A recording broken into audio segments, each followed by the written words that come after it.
Traveling the Vortex.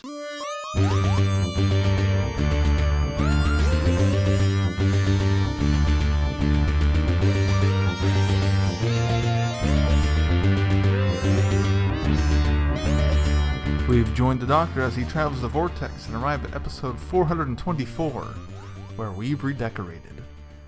I don't like it. I'm Keith. I might like it. I'm Sean. I'm Glenn. How are you guys? I might like it. You never know. I don't like it. Sean never does. I'm the grumpy old man of the group. That's right. I'm all right. How are you? Not too bad. Tired. How are you, Glenn? I'm tired too. They just zapped the energy out of me. Well, let's Nothing move like on. sitting in a 3-hour meeting. Oh. Let's move on so that we can get this on the road and get you home and go to I bed. woke up at 4:30 this morning and have been up ever since. Oof. Same. Don't know why. We did buy a sleep number. But you do that every day. Yeah, that's my standard. We did buy a sleep number bed over the weekend, so we're excited for that to come. That comes next Tuesday. So Aw. hopefully that will help my back. The sleep number bed and the tractor beam. Tuesday. We watched Mary Poppins Returns over the weekend. How'd you like it? I liked it a lot. It's I think this echoes Sean. It's charming.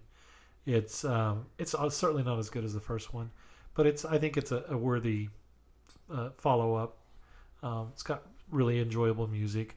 The tone of the film is relatively cookie cutter to the original, but they've made it different enough that it's an enjoyable self story. You know, it is its own story, even though there's shadows in the tone.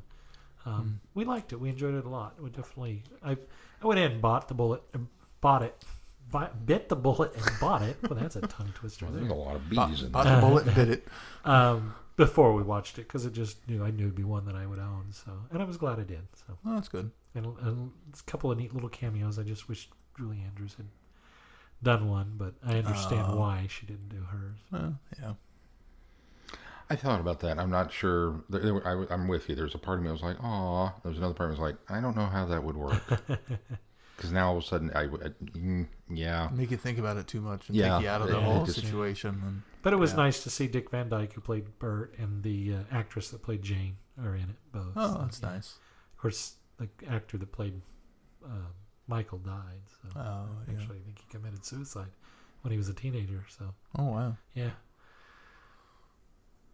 But it And was it had neat. what's her face? It had Angela Lansbury in it. Yeah, too, I right? think she subbed in for the cameo that they had made for Julie Andrews. Oh, okay. I think it's just because, Angela Lansbury's awesome. And Well, she is, and I think she was. But I really think, just in the context of the film, that would have been the Julie Andrews part. And I think they thought, well, the next best get would be Angela Lansbury. So. Yeah. it seems a very Mary Poppins-ish role. Yeah. That was it. I didn't really watch anything else. I played a lot of Minecraft, and I saw that Mel and Sean have now joined the realm, so I am super stoked. Citizens of the realm. Super stoked. And I liked your name suggestion, but I'm going to give it time to let everybody make some submissions. But I saw that and I thought, yeah, I like Planet Bob. Holly said to tell you thank you for the tickets. Caitlin and her used them, and they quite enjoyed In the Heights. So. Good. Were you going this week? I next week? went on Thursday. What'd you think? I really enjoyed it as well. I'll go so far as I think it's the best show they've done all season. Oh, all right. And then I ran into Jim Ramos afterwards, and he says, "What are you doing here? Were you sitting with the Eulers?" I said, "Oh, was Dave and Lori here tonight?" He goes, "Yeah." I said, "No, I was archiving. I recorded it tonight." And he fell apart. He goes, "No, not tonight. This was the worst night we've ever done. There were mic problems. The audience had no energy. Please, please, please come back another night." I was like, "I'm busy, man. I don't know if I'm going to get a chance. I mean, if it makes you feel better, it was great. I didn't think there were problems. I really enjoyed it." And I got a text from him 15 minutes later. "I pulled the cast. They said we'll take up a collection and pay you to come back and record." But unfortunately, the show runs Thursday, Friday, Saturday. That's it. And yeah. I'm at Planet Comic Con all 3 of those days this week. So Yeah, we got that coming up this weekend. So Yeah. But no, I agree with you. I thought it was really good. I definitely think it's one now that I will go back now and listen to the soundtrack. I enjoyed it that much. So Good. did you guys watch anything? we went and saw what's the Rebel Wilson one? The Valentine's Day. Isn't it romantic? Where she gets conked on the head and winds up inside a romantic comedy. And it's very cute. It's very tropey because all of the romantic comedy tropes are put on display, and it's fairly predictable because all the romantic comedy tropes are on display. But that's kind of the point of it. So it was cute. It was a lot of fun. I'm excited to see her in the Dirty Rotten Scoundrels remake that she's doing with Annie Are they Hathaway. remaking? I didn't. It's- Oh, is that got a what diff- that It's is? got a different title, but it's the premise of Dirty Rotten Scoundrels. In fact, I thought the premise seemed tagline familiar. says, I can't remember what it says. Something about taking care of those dirty, rotten men or something like that. Yeah. And that's because watching the trailer, I went, oh, that's totally a remake of Dirty Rotten Scoundrels. I mean, they've changed it a little bit. It's a gender swap. But then when that tagline was there, I was like, okay, that's what they've done is they've remade this and named it something different. So I don't tend to be a Rebel Wilson fan, but I thought the movie looked kind of good. yeah, me too. Did you watch anything? I did not this week. Nothing. Nothing. I did finish reading Umbrella Academy Volume 2 and really enjoyed it. It ties in a lot of the stuff from the series that I liked. So it all makes sense now. I finished up the Target book, which I did a little mini review when I was most of the way done a couple weeks ago. And then I'm about halfway through Doctor Who Secret of Vault 13, which is the Goodreads Traveling Vortex Book Club Book of the Month. So That's that 13th Doctor book, right? yes, it is, and about halfway done it, and so far I'm enjoying it. I don't want to say much about it because I kind of like to do a mini review when I'm done for the month. So, and then of course you can see a review online too. Yeah. Anything else? Did you go see anything else, Sean? No, that was it. Let's move on to news. Well, more things to add to your to-read pile. Yeah. 2 books from... I love this concept. This It's is so such a cool idea. 2 books from Candy Jar Books. Lethbridge Stewart, The Laughing Gnome, Lucy Wilson and the Bledo Cadets, and then there's the Lucy Wilson Mysteries, The Brigadier and the Bledo Cadets. So it's 2 books written by Tim Grambell from 2 different perspectives in time. So the Brig meets Lucy in his past, and now and then I start getting confused. Yeah. The Brig meets her in his past. Well, I think they're both meeting they're both meeting Right, while in his past. but he also But gets to one book is his perspective of the events, Yes, and the other book is her perspective of the events. So the Lucy Wilson Mysteries is from her perspective, right. and the Laughing Gnome or Lethbridge Stewart Laughing Gnome series book is from his perspective. Gotcha. And it's still the older Brig. He's just sent back into his younger body. Correct. Yes. That's the part I was Yes. trying to connect. How the older Brig gets to spend time with his granddaughter Right. again. So I think that's a very clever idea. That's an ambitious project for one Yeah. author. So I'll be interested to read those and see how that goes. And it's his first full-length novel too. He's only written shorts up to this point. Oh wow! Well, he's written 2 now. 2 novels, 2 full-length novels. 2 for the price of 1. Well, not really. 2 for the 2 price for the of price 2. of 2. It's an interesting question. Tim, did they pay you the 2-for-1 rate, or? It's like Fraser Hines when he does audios as the Right. second Doctor. That's it for news. Wow. Just those awesome books that are going to be coming that I can't wait to read. There's not a lot going on this week, is there? There really And isn't. Doctor Who is still not on. I feel like we haven't. I feel like we just got together and recorded, and I think part of that's because I got the episode 8 out so late last week. Because we recorded on Tuesday, so it's been almost a week. Almost but a whole week. I wasn't able to get the episode out till Thursday. So, all right. Well, let's I move blame on. Minecraft. Let's move on. No, it wasn't that. It was. In fact, I haven't played for the last today. This morning was the first time I'd gotten on in a while. So, I'm teasing. so yeah, let's move on to feedback. Our first bit of feedback comes from Jamie. Jamie writes, "Hi Vortexers. Hope you're doing well. Episode 79, Torchwood, Children of Earth. Never watched this, although I've heard it's one of the best Torchwood stories ever. Enjoying your review.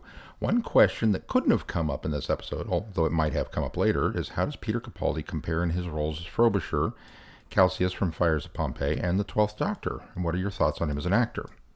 Yes, those questions will be answered later, at least from your perspective, Jameson. On a side note from the TARDIS Wiki, in the Torchwood Declassified episode, Cracking Children of Earth, Russell T. Davies suggests that since they're played by the same actor, Frobisher may be a descendant of Calcius, and goes on to note that in a sense, Frobisher's killing of his family brings closure to the saving of Calcius's family in the earlier episode. Cool. I like that. This was confirmed by Stephen Moffat, who stated that Frobisher's suicide was time's way of reasserting itself. That's cool.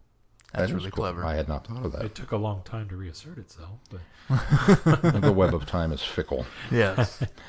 As for Captain Jack, I enjoyed him in Doctor Who. He was fun and lovable. I went into Torchwood Season 1 thinking, it's got Captain Jack in it. I like Captain Jack. Torchwood will probably be fun. I found, as I stated in my comments on Season 1, that I didn't care for it. yeah. That said, John Barrowman is a great actor. I enjoyed him in both Doctor Who and the Arrowverse. A release you should look at one of these days is The Lives of Captain Jack from Big Finish. It's just a fun Doctor Who Captain Jack for the most part. I enjoyed it and think you guys will too. Moving on to episode 80. I wasn't overly thrilled by the Amazing Spider-Man films. The Raimi films were okay. The one I remember seeing was the third. I really liked Homecoming. On the topic of demo derbies, did you know that in Florida they have school bus races that are sort of a cross between NASCAR and Demolition Derby? It seems like a... Only in Florida. I've never Well, been to, yeah. I've never been to one, but I've seen clips. So, Shada. I enjoyed it. Chronotis is awesome. The Doctor is great. Romana does well. It has a good villain. Adam's writing is a nice mix of adventure, humor, and brilliance. I've seen the VHS version on DVD, listened to the audio, and read the book, although the book and audio have been a while. I really wish that this had been completed, because it probably would be looked upon as a classic with possibly the same or greater renown as City of Death. Also, the actor who plays Skagra in the original played Jarek in the Star Wars Dark Forces Jedi Knight video game back in the 90s. On the topic of anime, that's not what I would have normally associated him with off the top of my head, but, to each his own, I guess. On the topic of animated webisodes, there are 4 that I know of. Real Time, Shada, Death Comes to Time, and Scream of the Shaka. All 4 are in a state of quasi-canon. Shaka was to be the official 9th Doctor until the series started up again. Real Time is maybe at least partially canon, except for Evelyn becoming the Cyber Leader. Maybe Cyber Evelyn is an alternate timeline. Shada, the issues lie with the involvement of the 8th Doctor, and Death Comes to Time is considered an alternate timeline negating the TV movie. I listened to the audio of this a long time ago. It also happens to star Stephen Fry in a guest role. That's really interesting that we've had 4 attempts at doing an animation that all kind of wound up being no, just for various reasons. But could I explain that? Well, that all of the webisodes. You mean they The fact that they couldn't go they can't anywhere. really go be canonized because, well, the for restart of the series certainly changed that. Right, yeah. but I mean, for various reasons, one or the other, Right. something happened that has now decanonized all of the Yeah, webisodes. I mean, that's kind of an interesting. Real time. Well, yeah, real time probably, or not real time. The other one, Death Comes to Time. I think that was intentionally done outside of canon because they were toying with the idea of taking the movie out of the mix. So the movie had happened before real time was realized. So that's the only one after the fact. But yeah, I mean, I think we're getting a little deep on this, but I think, and we'll probably Maybe it's worth a we'll look revisit this. I think when we maybe get to our final, the Death Comes when to we Time get to Death Comes to episode. Time. But I certainly think Since we did that them backwards. they're all kind of thrown out of the mix because of extenuating circumstances. I just thought that was an interesting. Wow, how did that happen? the new series returning is what really kind of conked everything. Right. Plus the many versions of Shada that they continue to release. Can we get a new one called Shada Deja Vu? Shada again. David Beerley is K9. I didn't care for him. I'm used to John Leeson both on TV and in Big Finish. Canine with laryngitis. Yeah. Barely just didn't sound right. However, I'd love to see Leeson as Canine in more stories with McGann or Tennant. I'd love to see David Leeson as Canine in more stories, period. As the competition Well, he's comparison... going to be in that movie that was supposed to come out this year, but I haven't seen anything about it. Canine versus Omega. Yeah. Yeah. As to the competition comparison between the TV, audio, webcast, and book, I do agree the book was great, although it's been ages since I've read it. The TV is original and therefore has its place. The webisode, I didn't care for the animation, and it's been a while since I listened to the audio. Finally, a few little things that came to me. First, the whole bit as the doctor's convincing Skagra's ship that he's dead reminded me very much of the Schrodinger's cat scenes in Zagreus. Second, could Ripper be the interfering nun? Third, It's an interesting idea. I think the idea of the older Tom Baker being the curator in the VHS recon is a great recon. And finally, I'm curious if there's an update on the Ian Levine animated version and if the version was recently released, or if it's the version that was recently released. No, it is not the version that was released. This is a brand new version with the animators that have been doing the more current stuff. Macroterra was theirs, or will be theirs. And Power of the Daleks. Power of the Daleks was theirs as well. No, the Ian Levine cut never really went anywhere. It's circulated from time to time on the internet, the clips that they did.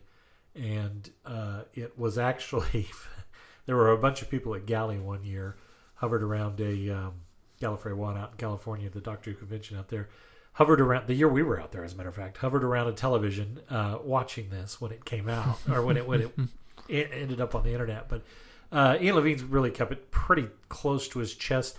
There's some wonder now if he would probably put it back out there now that there is an animated version of Shada, because he endeavored on this project in order to try to sell it to the BBC. And he got all of the voice cast back together with the exception of Tom Baker, and had the guy that does the Tom Baker impersonation that's really famous for it, who does a very, very passable Tom Baker.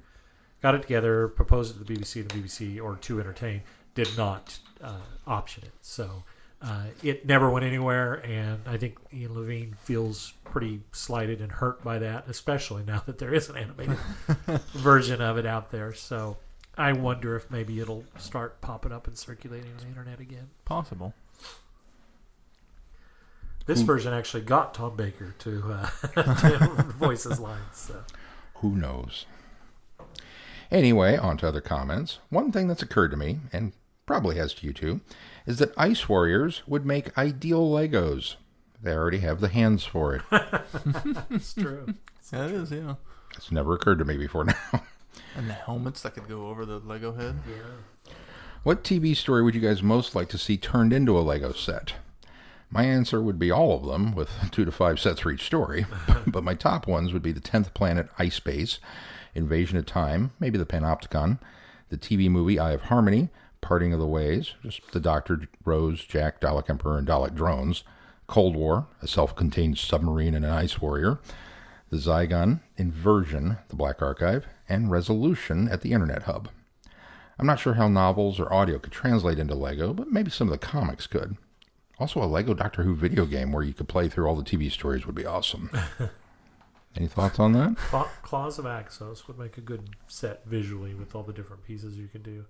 And Seeds of Doom would be my other one, just to see the... just to get a Scorby. No, because I think the play you could do you could do a play set that would be really cool, and the what are the little plant things? The Crinoid. crinoids. I think would make really cool Legos. The moon base could be really cool with that telescoping thing that they... The Earth, the weather control. Yeah. I think that'd be a good one. Invisible Enemy. Dude! A refueling station on Titan? You'd get a canine. That's half the Lego sets that are already out right now. and then exactly. And then a hospital on an asteroid plus a Lego canine. That's a plus win. the doctor's brain. Nerva. Oh yeah, that's a win-win. Nerva. You could probably make Nerva would be a good one. You could probably use existing Legos to make up a passable doctor's brain, or more than the episode. You know what would not make a good one would be Nightmare in Silver, because all you'd have to do is take one of the Lego Castle sets and fill it with Cybermen and call it good. There you go. Be easy to do, though. That's everything for now. Great show. Keep it up, Jamie. Thank you, Jamie. Thank you, Jamie. We He have sent in some more. We have another one from Jamie. We get a double dose. He says, "Hi there, Vortexers. The snow is all but gone, and it slowly warms up. The wind, though, the wind is still cold."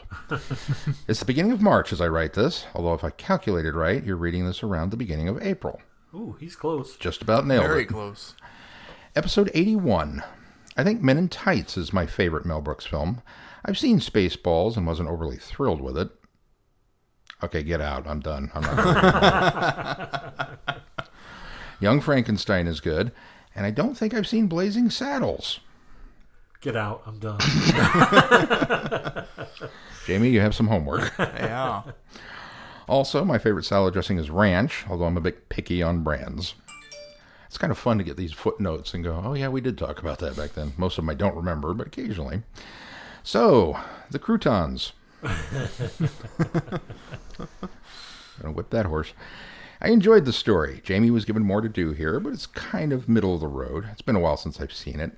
Land of the Dead. Being only the fourth in the range, the second solo Fifth Doctor, and the first Nyssa, I forgive a lot for this story. It's an enjoyable listen if it's all you've got. It's not one of Big Finish's best, but it isn't at the deep low end. I enjoyed the premise of it. The sound design, the characterization of the guest cast was okay, but not great. The Doctor and Nyssa do fine, and the idea of the monster is kind of cool. Throw it all together, and it's kind of middle ground for me. It's just not one that I'll go back to on repeat listen greats list, but it's not terrible. Your comments do have validity. If I recall, the CD case of the story has a map of Brett's house in it, I think. You might be able to find it online. Yes, the Alaskan superstitions kind of go nowhere once the monsters show up, and I agree the guest cast is just kind of meh. I found it enjoyable still enough to listen to every once in a while, especially if I'm marathoning the main range like I am now. However, all that said, I still like it more than Minuet in Hell. I don't know if I'd go that far. It didn't have the... By the way, they're all a joy to listen to if it's all you've got. Because, I mean, it's Doctor Who for crying out loud. That's true. There's all who is good who. Oh, and before I move on to the next episode, you guys are awful. I did not listen all the way through the closing song, Doctor in Distress. It sounded very 80s, and not in a good way. Well, it was done in the 80s, so... I think I'll leave it at No that. reason. On to episode I'm 82. going to put it right here. I'm going to cut it right into here. Make him listen to it before the end of the email he sent I will me. pause for effect. We should remake the song. Just the three of us. We should recut it with audio and everything. Retrack it. Yeah, retrack it. Why not? We'll do a cover of it. There we go. That's what it's called. Yes. And it will be available only for Patreon Patron subscribers. subscribers. There you go. That might drive them away. Yeah, exactly. What if we find a way to improve it as we cover it? We could improve it by not releasing it. I'm just saying, there's a lot of room to improve. That's what we. That's what. Join our Patreon page, or we will release it. Yeah, there you go. If you want to see this remain buried, fork over some cash. On to episode 82. So first, The Dark Knight Rises. I've seen it. Remember it being really good. A fitting end to the Dark Knight trilogy. It's been quite a while, so I can't much more, although Tom Hardy's a hidden gem of an actor. Bane, Mad Max, Eddie Brock Venom. The man is versatile and very good at what he does. Dalek Archive 5. Death to the Daleks. Decent story. Enjoyable. Not a favorite of mine. The Dalek guns being useless was a nice twist. Now one of my favorite Dalek stories, Apocalypse Element. I love this story. Me too. It's fast-paced, the Daleks feel threatening, and Colin Baker gets some great moments. His Life Wins speech is awesome. I've got a longer review written for my next set of reviews. In some ways, it feels a bit like Invasion of Time, where it almost feels like you've got two linked but different stories here. I've read, but don't remember where, that RTD really views this story as part of the Time War. It did take me a couple of listens and more familiarity with Six Evelyn and the lore to really enjoy it. Moving on to the mutant phase. It's been a long time since I've listened to this one, so I don't really remember too many details. I remember it kind of being boring and a bit slow, especially compared to the Apocalypse Element, and rather confusing. Moving on to episode 83, the Nymon Archive. Well, I'm going to get it out of the way here. I don't mind the Nyman. In your news segment, you talked about Mary Tamm's passing. The name of the John Way film where everyone worked on that got cancer because it was filmed near a nuclear test site is The Conqueror, where John Wayne plays Genghis Khan. I remember that now that he mentioned it here, and yes, I had to go back and look it up. Over 90 people on that film got cancer. Wow. So, yeah, it was kind of a big deal. The Horns of Nyman.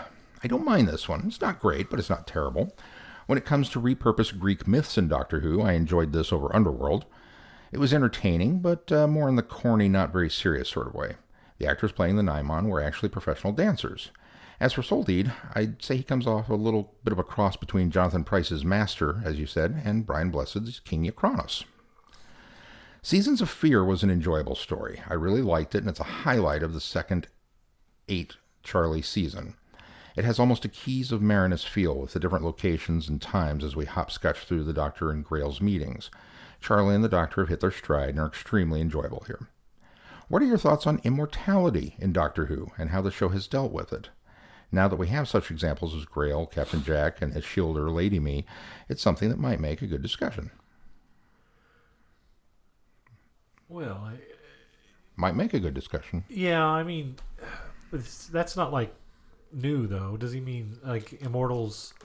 Other than the Doctor, I mean, Well, like true well, the Doctor- immortality. Well, immortality in the you've show. got the Eternals. You've got the Guardians. You've got. I mean, there's been immortal beings in Doctor Who in the past. So I mean, I guess I never really batted an eye to the fact that they've introduced it more recently with more Earthbound characters. But I'm fine with it. I kind of prefer them being otherworldly than you our Earthbound people. Yeah, you can't count Captain Jack as an immortal though, because he does die. It's true. If you subscribe to the Face of Both theory, he eventually dies. So, Well, he dies repeatedly. He just keeps coming back. well, I mean, for good.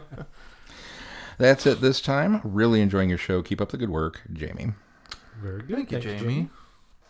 All right. Well, let's move on to.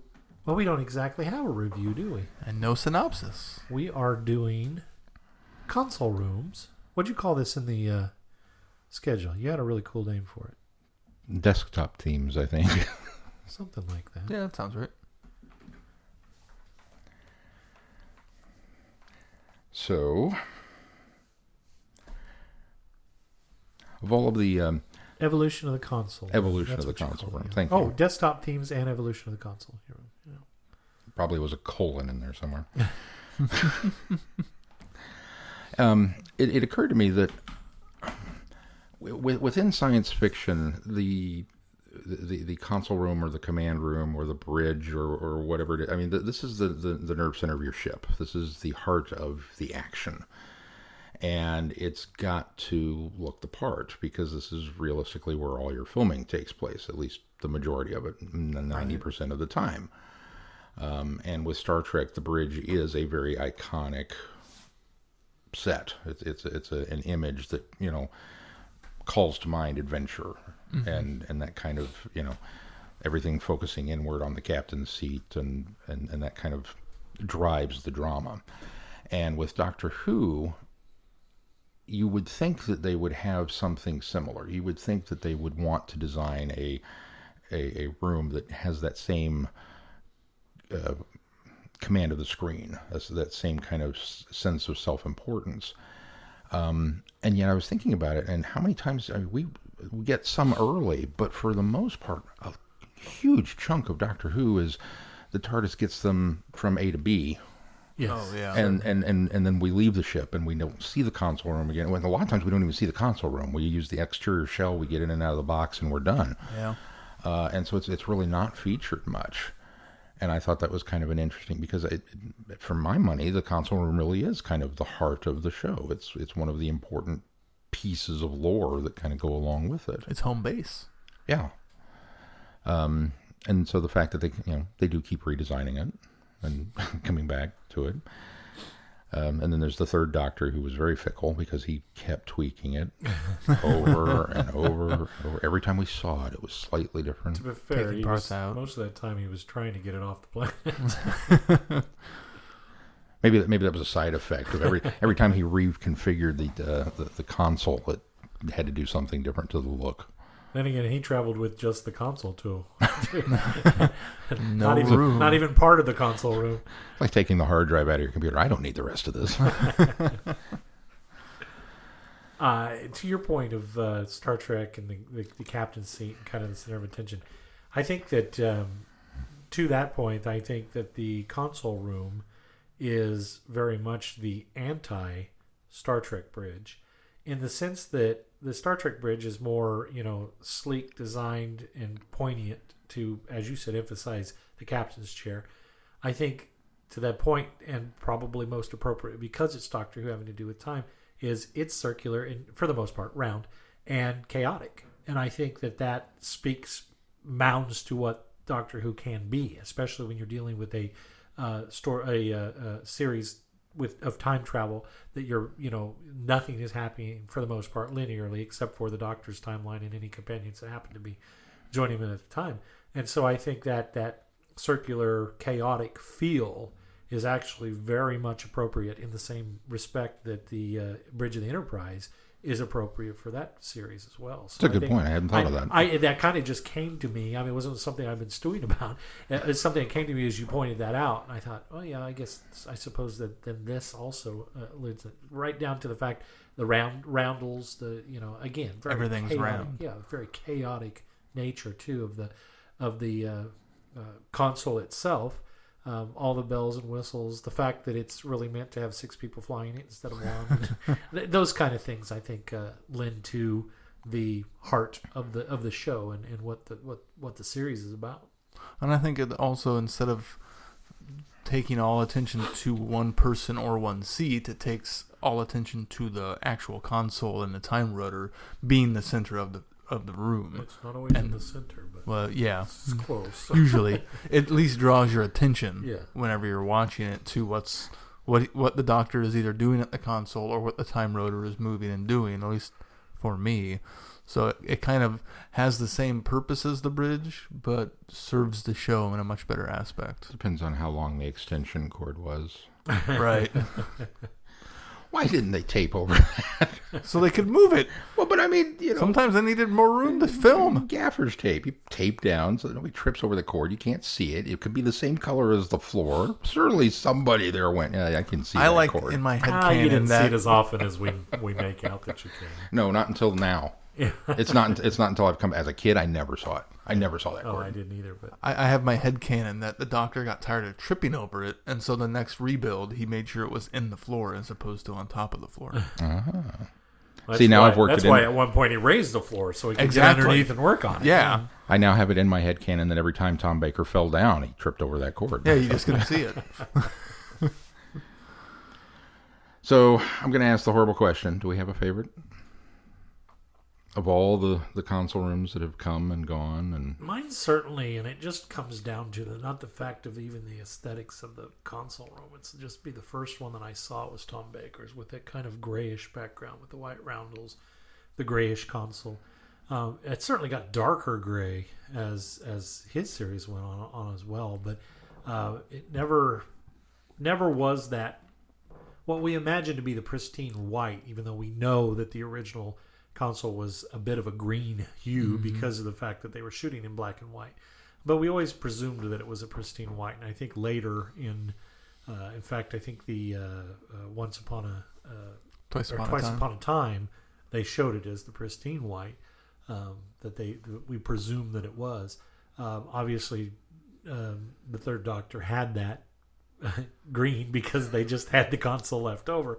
But I think that Tom Baker's, even though there were always subtle changes to the console room throughout his era, I think that's really kind of my favorite.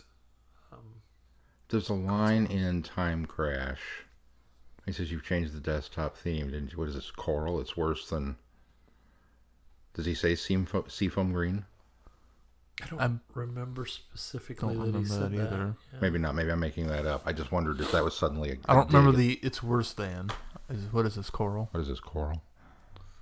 I'd have to say my favorite is either the first 11th Doctor theme or the 8th Doctor's TV movie one. Those two are pretty high up there and tied. Just 11 mostly for, it is the first one I really paid attention to or saw. And just the dynamics of what they could film in the room was, I think, a huge benefit and a lot more variety than they had ever had before. And 8's steampunky girders were just really pretty to look at. I'm so torn. It's 8's wasn't even really steampunk No, per se. it was more H.G. Wells than anything. So, I kind of come down right between you guys because obviously the loyalist in me is like, yeah, Tom Baker's, because that's it. That's the iconic one in my head. If you were to say TARDIS console room, that's the one that springs to mind first. But then I did really enjoy Matt Smith's. I thought the upstairs downstairs, it was a little. Are we talking pre-Snowman or are we talking post-Snowman? Pre-Snowman. The Amy and Rory with the Amy and Rory one with the glass floor and all. It had a very what's the Escher, almost an MC Escher kind of look to it, as if to say, yes, it's not only bigger on the inside, but now we've added this extra dimensions kind of folding in on itself look. They didn't really go for it, but it was kind of implied that was a thing to it, and I thought that was really cool. But yeah, 8 is such a gorgeous. It's a gorgeous console. It's a gorgeous room. It's a gorgeous concept with the cathedral ceilings and the fact that the entire ceiling is a view screen, and just I love every single facet of that one. It's so cool. So I don't know if I could pick a favorite or not. I'm terrible. How about a least favorite? Can you pick one of those? The coral one. Mine's the coral as well. It's interesting. Both of you, huh? Yeah. Overall, I certainly think there's an honorable mention for worst would be the 11th Doctor's, but hers I like. You mean the 13th? Or 13th Doctor, sorry. 13th Doctor. I was thinking 11th series. 13th Doctor's because I like the console room and the console itself. I do not like those weird looking crystalline. They almost look like pillars. I looked at them the other day. They almost look like crab legs. When you order crab legs at Red Lobster, or for those of you who are lucky enough to live in the coasts, that's what it looks like to me, and I don't like those. But that being said, There's a macra underneath it. I could take those out and would be in love with her console room. So I like her console itself. Yeah, the room, that's what not so much. See, I like the walls. Like the room. I like the walls. The far walls. I like the roundels. It's just those silly crystalline structures that make up the columns. But with the 9th and 10th Doctor's console room, the coral is overwhelming, but then it's the coral with that industrial background that I don't like. And I think the console's almost too industrialized for me, for my taste. So yeah, I also don't really like that it's on like its own platform. I don't mind that you can't get underneath, and that the walls are separated. Like there's if you drop something over the railing, that you'd have to lost it. You lost it. It's like being at a zoo and you're the enclosure as opposed to everything else. I don't like that part of it. That didn't bother me so much. In fact, that kind of made the room feel bigger or look bigger, and so I appreciated that much of it. What happened to that very important thing I told you not to drop? Yeah. How would you get it if you did drop something and things are flying around the way they are? How are you going to get down there? It dropped into the heart of the TARDIS. It's gone. Yeah. But that lends to that whole industrial look too, because down below there it looks like there's just like pipes running everywhere, where you can't stand if you're not on that platform dais there surrounding it. The grate. Yeah. Well, the grate has to be there so coffee can seep through to the, or not it's coffee, tea can seep through to the. That's true. Yeah, corals definitely, I agree, with my least favorite.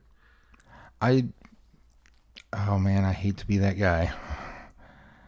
The 13th Doctor's. I don't like the fingers. That's what I think of when I say it looks like a hand coming out of the floor that's just going to grab them, and and crush them all. And that's it. It's just those giant pink crystal columns that don't really seem to serve any purpose other than blocking our view of what's going on. Well, that's what if you got rid of that and lit it better, it would be gorgeous. If you laid a crab or a lobster upside down, and I'm not talking about the claws, I'm talking Actual about the legs. It looks like it's an upside down shellfish with its legs reaching down to grab them, or pinching in to grab them. Oddly enough, probably my second least favorite one would be the 12th Doctor's. Would be the helicopter. See, I like whirlybird. The whirlybird. 12s, Well, but the I like whirly- 12s better than 11s. The changes they made to make 12s look different, I like that better than 11s. The whirlybird started with the 11th Doctor. Yeah. Yeah, I suppose that's true. And that was Clara. too dark and too green. The fact that they lightened it and added some red to it, I liked for the 12th Okay, fair enough. Well, and the bookcases. the bookcases. You're Yeah, right. the It's the bookcases. second 11th Doctor's. What I liked about the 12th Doctor's TARDIS is it suited him. He It had did. more of a professorial look to him, even though he was kind of the punk rock professor. He had a professorial look to him, and so I thought that it really kind of enveloped like a professor's study, like almost like Chronotis's study in Shauna. That kind of invoked that feeling to me, so I think it worked so well for the 12th Doctor that I liked it. If you could put any Doctor in a different console room, what matches up to you? Because I look at 12 with the punk rock, and I think he would fit really well in the TV movies console room. That to me just is a match. I don't think so. You don't think so? No, I liked him in the first Doctor ones that we saw. because I think that the That's almost too obvious, though, isn't it? the Eighth Doctor's console room is very, as I was saying, H.G. Wells. I think it's more Edwardian. Yeah. And even though it's a, what was it, Bat Masterson costume or Wyatt Earp costume? Well, whose costume was it that he? Wyatt Earp. Wyatt Earp. Wyatt Earp. Okay. Even though it was a Wyatt Earp costume, which invokes the late 1800s, his outfit to me always looked more Edwardian, and so I think it suits him well for his look as well. So no, I don't think I could put I don't think I'd 12 in the. I don't know. I mean, it's really easy to interchange anybody in classic era, post or pre Eighth Doctor, because the console rooms, besides the color, were so similar. However, the So- exception is I can't see anybody but Tom in the secondary console. Yeah, room. I would agree. The paneling console. The I wood don't know. panel. I could maybe see. I could see 7 actually. Now that I say that. I could see 7, and I could see the second Doctor in that console room as well. And I think mostly yeah. because it's not quite. It's like it's almost like a rugged look. I mean, what makes it look rugged is all of the wood. But for me, I think that kind of speaks to the cosmic hobo type, and by that I don't mean hobo's going to have some paneling in his shanty somewhere, but just the wood features of it make me think hobo, and Because that it's more kind low of- tech. Yeah, exactly. Yeah. And so I think that's why I think I can see the second Doctor utilizing that console room as well. See, I could almost put the third Doctor in that one because it feels very much more like a den. It feels like Sure, I can see that. like a pub almost with the brass railings, and Let's if see if- there was a hint of green somewhere in that room. More so, I think the third Doctor and the eighth Doctor's Yeah, I console was about room to is say that, the perfect too. fit, Yeah. Maybe. and maybe even the 12th Doctor's with the more professorial school look to it. It's just hard to imagine 3 in a console room since there's not as many as everyone else. Since it's only the latter half of his If I run. can yank the console out and fly it, Yes. Can you picture anybody but 11 in 11s? no. I mean, I can almost imagine 2 in 11s. And him running up and down the stairs, giddy and excited. I can Yeah. totally see that. Yeah, maybe. K9 would not be happy. No, no.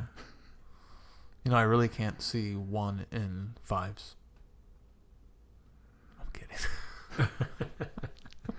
Although I did like Probably 5. the only Doctor we've seen is, well, that's not true because we saw 2 and 3s, but Yeah, that's true. but yeah, we've seen We the did first see 1 and Doctor 5. and the fifth Doctor's console with the brand new stylized Yeah. console. And see, that's an And I interesting. like the light up roundels in his too. Yeah, The fact that his me too. lit up. I like the light up roundels. I didn't like the stylized new console. The little trim that they put around the baseboard and the new neon and the two, and he's dusting it. And it's supposed to be all like, ooh, you know, look at this upgrade. No, I've always liked it because it's too. I think it looks more sci-fi than the previous one looked very sci-fi to me, and maybe because I'm watching a sci-fi show, so I just automatically accept it. But when that one was unveiled in the 5 Doctors, it felt even more sci-fi to me for some reason. Well, I think having that monitor in the console too Yeah, that really makes a certainly difference. helps. And you can actually see that it's a monitor as opposed to things we just assume are monitors. Right. As opposed to giant gauges. We don't know. Yeah, bells and whistles. I think Right. maybe that's why I don't like the 11th Doctors. I think his console reminds me of the 5th Doctor redesign. Maybe. I You think mean that the 11th Doctor the redesign? 11th Doctor redesign reminds me of the 5th Doctor redesign. You just don't like it when they redesign things. No, I don't. I'm kind of anti-redesign. I didn't like the 4th Doctor's redesign either. I do especially like the concept of being able to easily change the console room. Yeah. When you're dealing with something like the TARDIS that has, transcendental interior and the ability to just jettison rooms, at whim. I think the concept of, especially the digital organics of the TARDIS, it makes sense that you could basically flip a switch and change, as the 5th Doctor adequately said in Time Crash, you've changed the desktop theme. I think I like that concept, the fact that it's easily dressed. I also like the concept from, It's worse than leopard. Yeah, I That's think the you're that's the right. quote. Yeah, It's you're right. something about leopard skin or leopard print or yeah. And one of the things that I lost my train of thought. Sorry. Well, yeah, you've derailed my train. Just the fact that you can. The other one is the fact that all of the TARDIS console rooms, both past and future, are archived in the. I Yeah. think she said she had 30 archived at that point in the, what was that story that Neil Gaiman Doctor's said? Wife. Doctor's Wife. I like the concept of that you could pretty much recall any of the console Just the rooms. idea of that, never that we would actually see it in practice, but just the idea that we could made me happier than just about anything. We sort of saw it in practice because Idris brought up one of those. Right.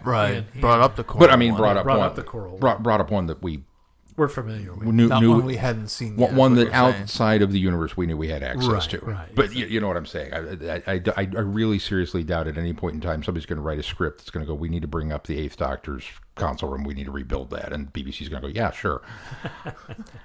But the idea that we could makes me happy. I also like the idea that the TARDIS is sentient enough that it helps decide, this theme matches this character. Yeah. Even not so much just the Doctors. The Masters matches the Masters. The Ronnies matches the Ronnies. I like that idea also, that the TARDIS is in tune with its driver, owner, cohort, and will, adjust the desktop theme accordingly. At least that's the theory I like to buy into. Yeah, I would agree. Because obviously, 11 didn't choose his. The TARDIS chose it for him. So, And it just knew. yeah. What do you mentioned the sci-fi elements of it. Do you feel that there are times where I look at the newer consoles in particular and I feel like maybe we've gotten a little too whimsical with some of the typewriter pieces? I always felt that way with 11s. I always felt like the console itself. I liked the setup of the room, but the console itself I always felt was just a little bit too whimsical. I think it matched Matt Smith's characterization of the Doctor. So I think it on some level felt appropriate, but it has always bothered me that it was if you were going to call one steampunk, that would be at least the console part of it. That's what I would consider something that's steampunk, because of the fact that it had everyday items serving as functions for faucet dials. Well, I think typewriters, 10 those kinds Nines of had that a little bit of that too, of of like pump levers and stuff like that. Again, that was whereas opposed that was to, a little more industrialized. Yes, this was more industrial. common. Well, so steampunk. I think even industrial kind of takes the sci-fi out of it. It makes it a bit more, seems like somebody built it, as opposed to classic series where it's all literally switches and levers and very precise controls. Certainly there's that step, but I think it's even more of a step towards steampunk when you're using everyday items in order. It reminds me of Doc Brown in Back to the Future. When the third film, we go back into the past, into 1885, and he's built all of these different contraptions out of the objects that he has available, specifically the not refrigeration, but the freezer that he's built. The ice cube maker, that he's built. The train itself, when it's retrofitted later for time travel, that to me is very much taking things that are common everyday objects and creating something futuristic or functional. To me is even one step closer to steampunk. The difference I would challenge on that one is, in my mind, you're not wrong in that steampunk does take kind of those items in order to create a more futuristic look, but it's still has to be an item that matches the whatever you're building. You know what I mean? And the reason that Back to the Future definitely falls into that is because, well, I mean, it's a steam locomotive, so there are pipes and there's literally you're running so through. it's very much right there. Steampunk derives its name from the power source that's being used, and I realize that. But I think what steampunk has evolved into is vastly different from where it started. But I think there's this. I don't know for sure, so somebody out there may have to correct me if I'm wrong. But in my mind, if you're just using an everyday item that's not like the typewriter. I hate to harp on that one, but the typewriter in my mind is not a steampunk kind of thing. It's more like, you know what? It's more like junkyard. Well, there's like a subgenre. I don't even of think steampunk. I don't even think it's junkyard. I think we're even maybe pulling it out of the wrong era. I suppose if you were going to put a label on it, it's hipster. Okay, there you go. I'll go with that. So So I will take the steampunk definition off of that and say it's too hipster for me. And hipster's fine. I'm not deriding. Okay. Retro chic. Retro chic. I'm not deriding that. Recycled. Deriding that lifestyle or choice. That's fine. But it's too hipster for me. So. Yeah, I could see it being a little hipster. I think it's interesting that it then goes to a bit more, not quite as industrial, but more sci-fi with his next incarnation. Yeah, and I like that console room better than the console itself. If you could take that console and put it in his first console room, then he would have the perfect meld for me for the 11th Doctor's console room. See, but that just doesn't match the rest of the room. Well, I meant the style, not necessarily the coloring. It really brought the room together. Although it was kind of blue. But see, I feel like we've kind of gone back now with the 13th, where we're back into having the more whimsy. And, Well, the fact that it spits out a biscuit. Maybe. I don't know. I can't see enough of it behind the pillars. That's true. Yeah, it's too dark and the pillars are in the way. It's too tight. I was thinking that the other day. We really have not gotten really good glimpses of the console for the 13th Doctor's TARDIS. And that's a shame because of those silly crystalline arms. And I think Kerblam is probably the one where we get the best, longest view of the console. Yeah. And Ghost Monument, maybe. There's one angle in between where she's picking up the box, and it's kind of in between the pillars, but then there's three companions cluttered around it, and it's just like, I still can't see anything. Ghost Monument, I think we get a good push into there at the end, where you see a good chunk of it. A bit. And a big, nice pull out when you get first her reaction, then you see the That's room. what I meant, the pull out. Yeah, I was thinking yeah. that was a truck shot forward, but it was pulled. So with the idea that TARDISes are meant to be driven by 6 Time Lords, which is why the hexagonal shaped console. I don't know that I could see.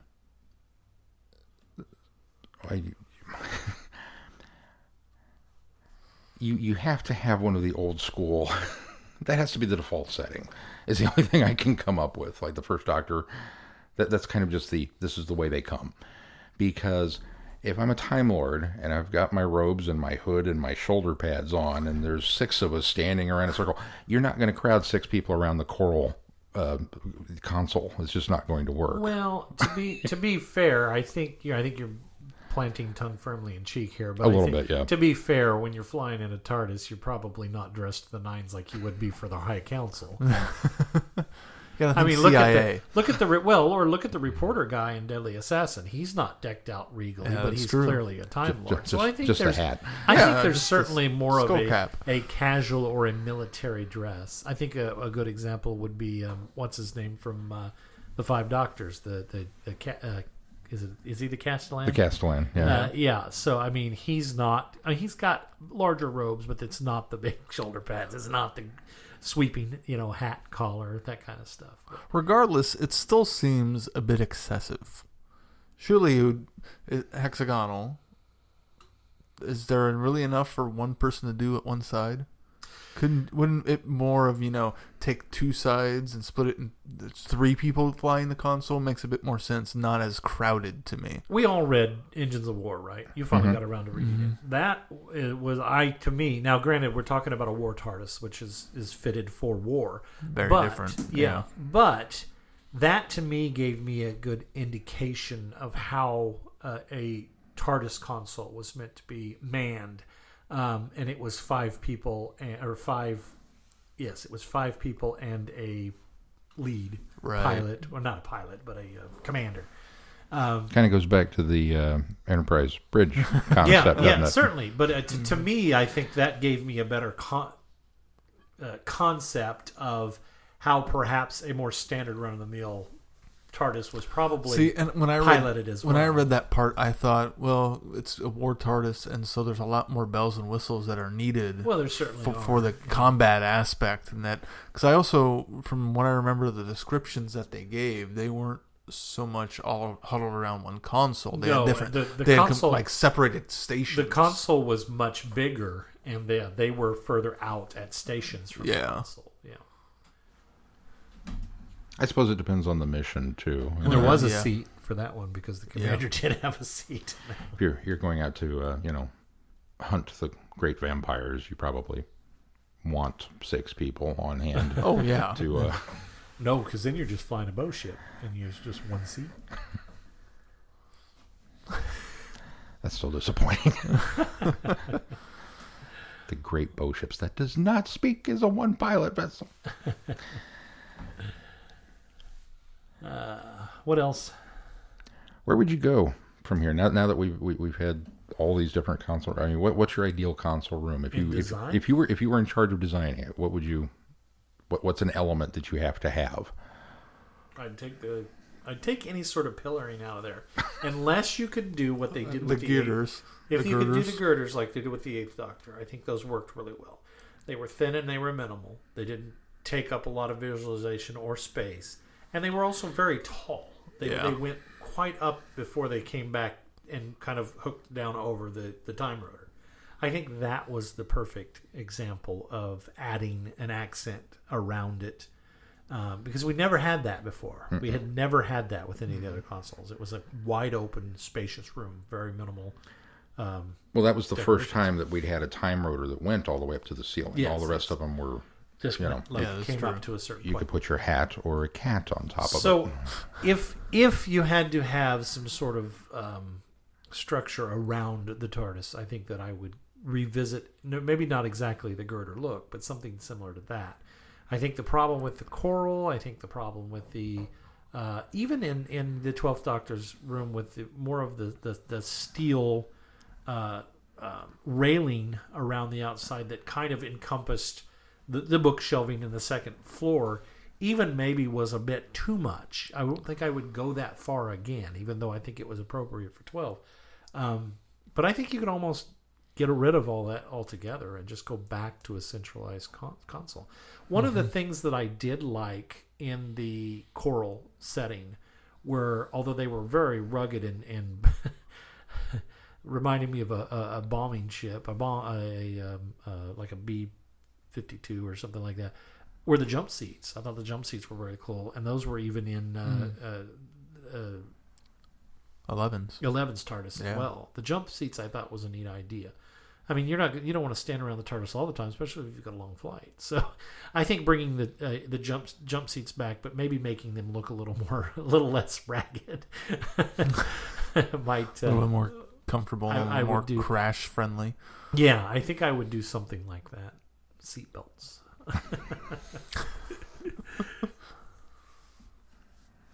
A nice big tall time rotor too. I think it needs, which I think they really haven't gotten away from that. But I like the big. They all kind of go to the ceiling now. Yeah, I like the big tall time rotor. I like to see. I'm sorry, I keep. No, go for it. Have you ever seen the? I can't remember where I've seen this, but it's a metallic, almost like ball bearings, stacked and getting smaller and kind of tapering down. Oh yeah, like Is there a word for that, or is that a piece of art that I'm visualizing in my head? I think that would be kind of cool, having the large bell of it at the top, and then just kind of it almost kind of shapes like this down as it gradually. It's like a I want to say barometric. Yes. I think a barometer kind of. Yeah, I think that the how they kind of taper down. Yeah, I think that would look cool as a time rotor over the middle. So that would I be think cool. I would figure out a way to incorporate something like that. Sorry. Or a pendulum or something. There should be something hanging in the middle of the. Pendulum screams time, so that one's true. Well, you could have one of those ones that you always see in the exploration centers where it's hanging down and then it's got it looks like an arrowhead that's completely round. Yeah. And it points down and it does and it rocks to the different positions. That would be kind of cool. It would be. Although you might get clocked in the head if you were standing too close to it. Now I want them to work this in where we walk past a room in the TARDIS where there is one of those. But it's constantly etching out the infinity Time Lord signal. Yeah. Just that's what it does, and it's just like, oh. That would be neat. Set dressing. I really don't know if I have no ideas. None? No, I've never really thought of, I'd redecorate it this way. Newbie. Maybe going back to more simpler. Just is afraid that somebody walk in and say, "You've redecorated." No, I don't want. I don't want to hear it. It's too daunting to find something from scratch. If I had a room to make this a console room, I could probably figure something out. But if I had a blank canvas, I just get frozen with there are too many options. So you want the Legos. You don't want the blank. Exactly. Yeah. And then if I want to, I can tweak it and modify it based off of my taste. Well, what if it was a video game where it's like, okay, build your console room and you have to pick elements and customize your. I'm never good at that either. I'd wind up with a 60s console room because you know it. Because it's familiar. Just because it's simple. Default setting. Yeah. It's white walls, console in the center. There we go. Now can I play my freaking game, please? I don't want to spend 3 hours creating something. You've only put one roundel on the wall. Is it important? No. Get me to the plot.